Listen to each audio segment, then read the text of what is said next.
Con también situaciones que hemos estado viendo en la iglesia. Estamos estudiando también el libro de Filemón, terminamos de estudiarlo, y tiene mucho que ver, ¿verdad?, con la reconciliación, con el perdón, ¿verdad?, de los pecados, de las ofensas. Y en esta semana precisamente estamos hablando acerca de la reconciliación o reconciliados para la gloria de Dios. Y el martes que el hermano Heriberto compartía con nosotros, tocaba un asunto que tiene mucho que ver, ¿no?, con la separación, la muerte espiritual, algunos conceptos como la reconciliación, la gracia. El día de ayer nuestra hermana Patti también compartía, ¿no?, cómo hacerle zoom, ¿no?, o sea, desde una perspectiva espiritual, ver de dónde nos ha sacado Dios y ahora dónde nosotros estamos. Entonces, y el día de hoy vamos a seguir hablando de este tema, pero hoy vamos a tratar de ver todo el capítulo.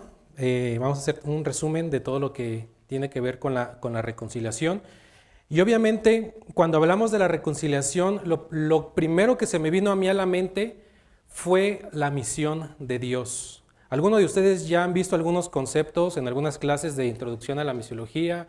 Algunos otros los estamos viendo en misiones transculturales, otros en la misión integral, otros en iglesia local y misiones, ¿verdad? Es bueno recordar algunos conceptos que nos van a ayudar a ver la razón de nuestra existencia y el porqué de lo que nosotros estamos haciendo.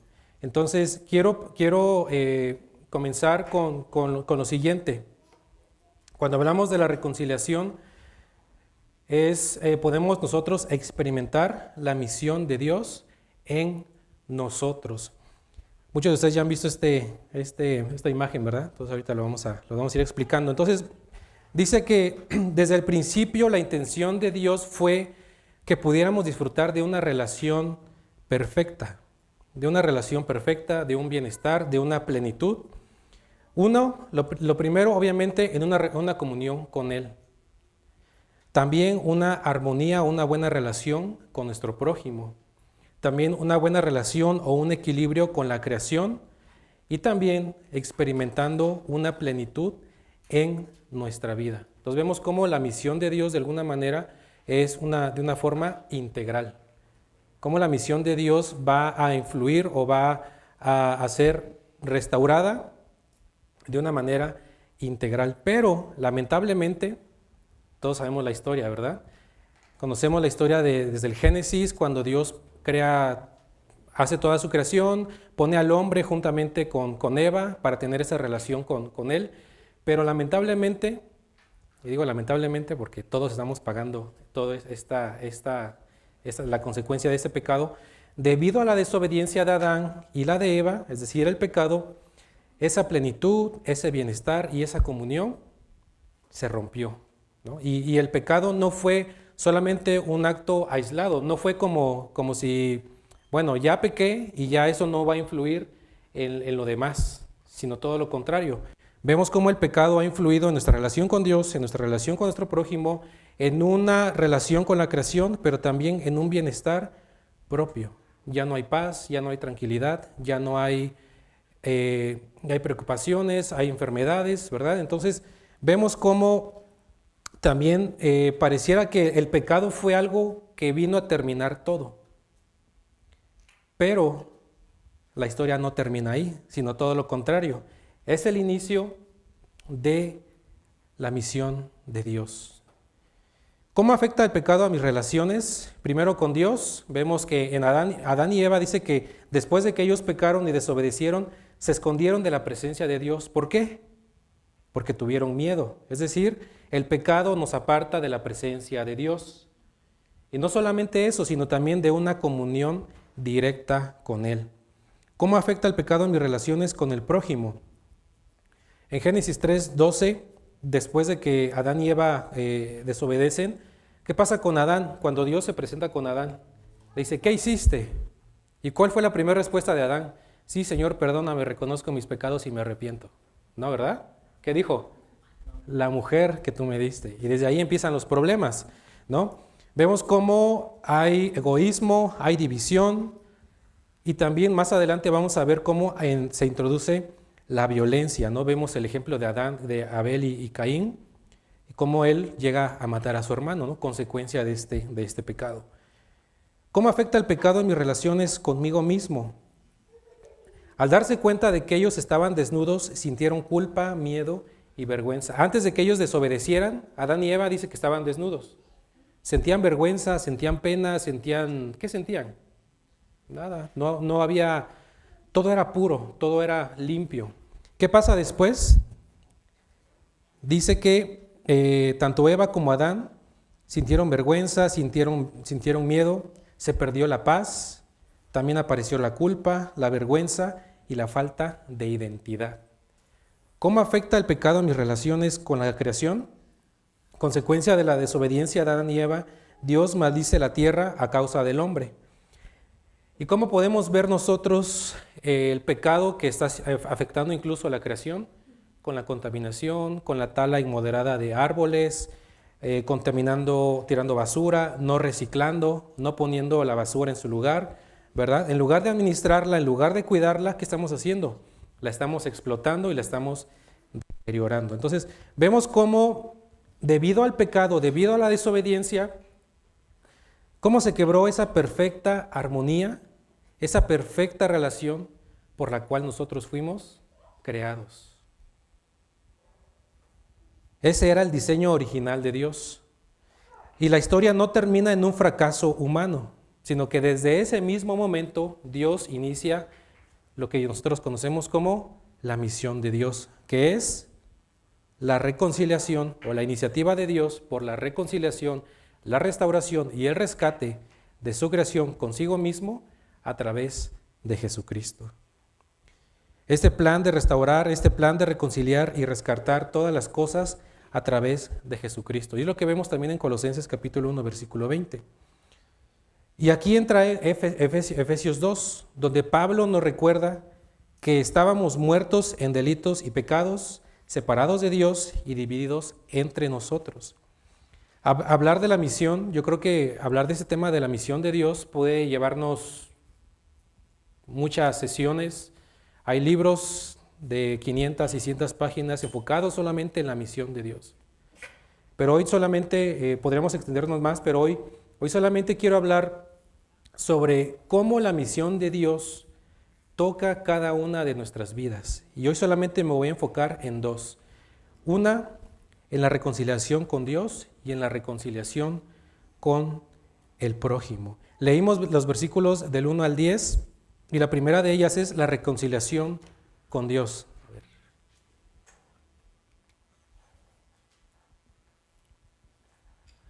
La reconciliación con Dios. Cuando hablamos de la reconciliación de Dios, debemos tomar en cuenta dos cosas. Uno, un recordatorio y otro, reconocer que es la iniciativa de Dios y que estamos creados para un propósito.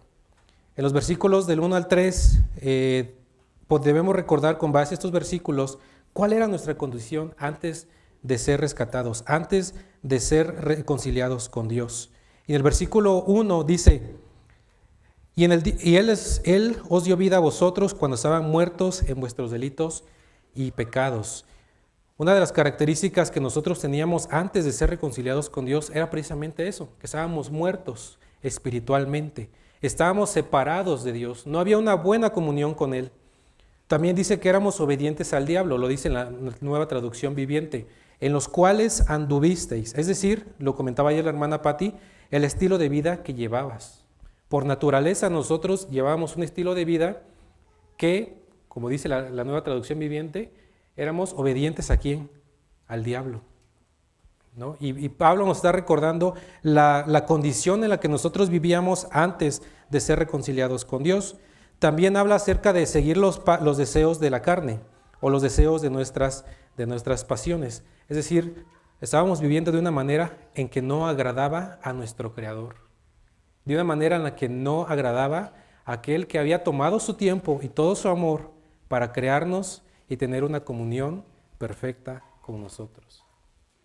Estábamos alejados, estábamos muertos, éramos obedientes al diablo, seguíamos los deseos de la carne y también estábamos inclinados a pecar. Y me recuerdo mucho con ese pasaje en Romanos 7 cuando Pablo escribe: realmente no me entiendo a mí mismo, porque quiero hacer lo que es correcto, pero no lo hago. En cambio, hago lo que yo odio. Yo sé que en mí, es decir, en mi naturaleza pecaminosa, no existe nada bueno. Quiero hacer lo que es correcto, pero no puedo. Entonces vemos cómo él reconoce que dentro de él, después de mucho tiempo de la conversión, sigue habiendo una naturaleza pecaminosa. Y ese mismo Pablo nos está diciendo aquí, miren, ustedes han sido reconciliados con Dios, pero recuerden de la forma en la que ustedes vivían. Recuerden de la condición en la que ustedes estaban. Y muchas veces escuchamos esa frase de cuando somos creyentes, ¿no? Para atrás ni para tomar impulso, ¿no? Pero es bueno recordar de dónde hemos sido sacados por la gracia de Dios. De dónde hemos sido, de qué hemos sido reconciliados con Dios. Éramos muertos, estábamos separados, no había una comunión con Dios. Y algo que a mí me quebró mucho, éramos hijos de ira. Éramos hijos de ira. Éramos hijos de gentes. ¿Cuántos de ustedes, bueno, voy a poner mi ejemplo, con mi papá, que mi papá muestre esa ira o ese enojo hacia mí, ¿yo cómo me sentiría? Bueno, más bien cómo me siento. ¿Cómo me siento? Pues mal, ¿verdad? Pero es diferente cuando mi papá llega, me abraza, me dice, hijo, te quiero mucho, sé que has fallado o me has desobedecido, pero yo te sigo amando. Cambia, ¿verdad? Cambia nuestra condición. Entonces, es muy importante que nosotros también seamos conscientes de la gravedad de este asunto. Y por eso Pablo le dice a los de la iglesia de Éfeso, sean conscientes de la gravedad en la que ustedes estaban metidos, de la gravedad del estilo de vida en el que ustedes llevaban. Si no fuera por la reconciliación con Dios, ustedes estarían muertos espiritualmente para siempre. Creo que podemos dimensionar de dónde nos ha rescatado Dios, o podemos llegar a imaginar hasta el punto de decir, bueno, exactamente, yo he sido rescatado por la gracia de Dios. Estaríamos alejados eternamente de Dios. ¿Quién quisiera eso? Estar alejados completamente de Dios. Nadie, ¿verdad?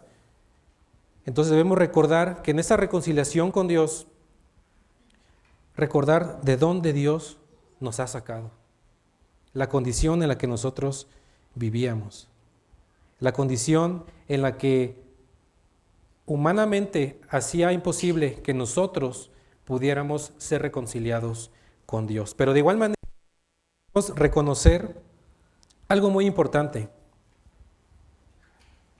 que es iniciativa de Dios. La reconciliación con Dios no es una iniciativa propia, no es una iniciativa del hombre, no fue una iniciativa de Adán de decir, Señor, yo he pecado, yo fallé, yo me arrepiento, yo quiero ser restaurado contigo. ¿Pasó eso? No, no pasó eso. Fue todo lo contrario. Dice que él se escondió porque en su naturaleza, a partir de ese momento, él sabía que ya no podía estar juntamente con Dios. Había roto esa comunión con él. Y ahí es donde entra Dios en su infinita gracia y misericordia. Hablamos mucho del protoevangelio, ¿verdad? La iniciativa de Dios. Pero yo me pongo a pensar, cuando Adán y Eva, ellos estaban desnudos después de pecar, dice que ellos se fueron a cubrir ¿con qué? Con hojas. Quisieron cubrir su vergüenza, su maldad, su pecado, su desobediencia, en la forma en la que ellos creían que era conveniente. ¿Y qué es lo que hizo Dios? Ahí ayúdenme, ¿sí se acuerdan? ¿Qué hizo? El primer sacrificio, ¿de qué? De un animal inocente. Ellos fueron cubiertos con pieles de animal. Entonces entendemos que tuvo que haber un sacrificio, ¿verdad? Pero ¿fue de quién iniciativa? ¿Del hombre o fue iniciativa de Dios?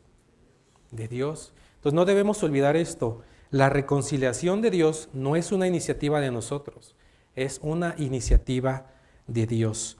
El versículo 4, perdón. Pero Dios, que es rico en misericordia, es decir, ustedes estaban viviendo de esta manera. Pero Dios, que es rico en misericordia y por su gran amor con que nos amó, aun estando nosotros muertos en pecados, nos dio vida juntamente con Cristo. Por gracia son salvos. En esa iniciativa de Dios nosotros podemos ver la misericordia, podemos ver el amor de Dios y podemos ver ese favor inmerecido.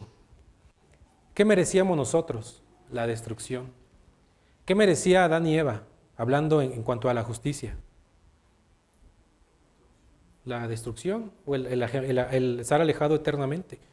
Pero Dios, que es movido en misericordia, que Dios que por su propia naturaleza, por amor a sí mismo y por su gracia, muestra este favor inmerecido para con nosotros. ¿Para qué? Para darnos vida eterna. Tenemos un propósito, todo eso tiene un propósito.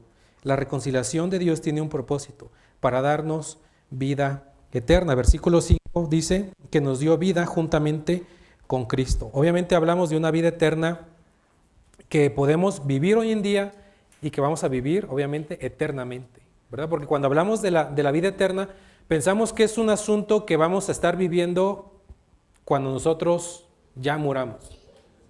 No, decimos, ya yo quiero estar eternamente con Dios, quiero vivir eternamente con Él, pero no somos conscientes de que la vida eterna ya la estamos disfrutando el día de hoy. Y es precisamente lo que dice también Juan en el capítulo 17, y que dice, y esta es la vida eterna, que te conozcan a ti, el único Dios verdadero, y a Jesucristo, a quien has enviado. En eso consiste la vida eterna. ¿Qué vamos a hacer cuando seamos glorificados, cuando estemos en la presencia de Dios? ¿Vamos a disfrutar una vida eterna? Claro que lo vamos a disfrutar.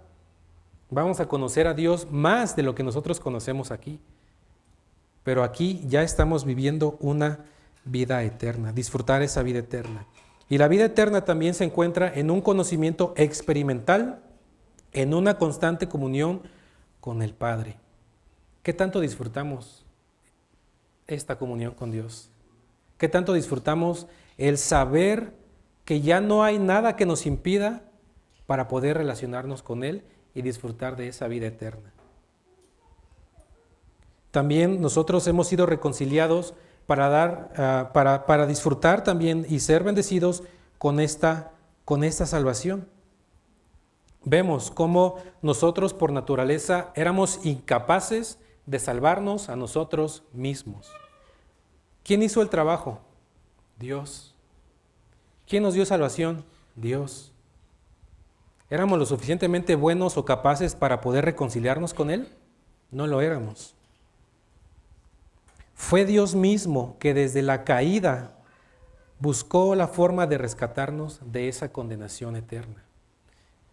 Y cuando nosotros leemos la Biblia podemos ver en diferentes formas cómo Dios ha buscado la reconciliación de su pueblo, de su creación. Y algo muy importante también, nosotros hemos sido reconciliados con Dios para ser ejemplos de su increíble gracia. Versículo 7. Dice, para mostrar en los siglos venideros las abundantes riquezas de su gracia en su bondad para con nosotros en Cristo Jesús. Nosotros somos ejemplo de la gracia de Dios. Y para eso hemos sido rescatados. Para eso hemos sido reconciliados con Él. Para que la gente pueda ver la gracia de Dios a través de nuestras vidas. Los que hemos sido transformados, los que hemos sido hechos una imagen, una nueva creación. Ese beneficio también tenemos para ser de ejemplo de la increíble gracia de Dios. No para ser ejemplos de qué tan buenos somos, de qué tan capaces somos, de qué tan buenos hijos de Dios somos, sino para ser ejemplos de la gracia misma de nuestro Dios. Y algo muy importante, también fuimos reconciliados con Dios para obedecerlo. Antes, hace una comparación, ¿ustedes obedecían a quién? Al diablo. Pero ahora, a través de la reconciliación con Dios, Él los ha hecho a su imagen para que ustedes anden en buenas obras. Y es lo que mencionaba igual la hermana Patti ayer, para que anduviésemos en ella, es decir, tener un nuevo estilo de vida en Cristo y así vivir bajo el propósito por el cual